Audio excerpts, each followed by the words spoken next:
এখনও বেঁচে আছে নিউটনের সেই আপেল গাছ। মধ্যাকর্ষণ সূত্র আবিষ্কার করেন স্যার আইজ্যাক নিউটন। একদা তিনি তার বাড়ির আঙিনায় একটি আপেল গাছের নিচে বসেছিলেন।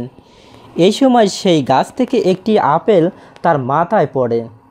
আপেল কেন উপরে কিংবা আশেপাশে না গিয়ে সোজা নিচের দিকে এলো? এই চিন্তা করতে করতে তিনি মধ্যাকর্ষণের ধারণা পেয়ে যান।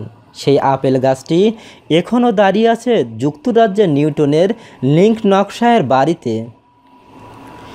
নিউটনের মাথায় আপেল পড়ার ঘটনা লিপিবদ্ধ আছে অষ্টাদশ শতাব্দীর একটি পাণ্ডুলিপিতে, যেটি লেখক নিউটনের বন্ধু উইলিয়াম স্টুকিল। পাণ্ডুলিপিতে তিনি লিখেছেন, নিউটন আমাকে বলেছিলেন আপেল গাছটির নিচে তিনি গভীর চিন্তামগ্ন ছিলেন। এ সময় আপেলটি মাথার উপর পড়ার কারণেই তিনি বিষয়টি নিয়ে ভাবতে বসেছিলেন। এই ভাবনা থেকেই বের হয়ে আসে আজকের মধ্যাকর্ষণ সূত্র। স্টুকিল এই পাণ্ডুলিপিতে লিখেছেন, নিউটন এবং তিনি এই আপেল গাছটার নিচে বসে একদিন চা খাচ্ছিলেন।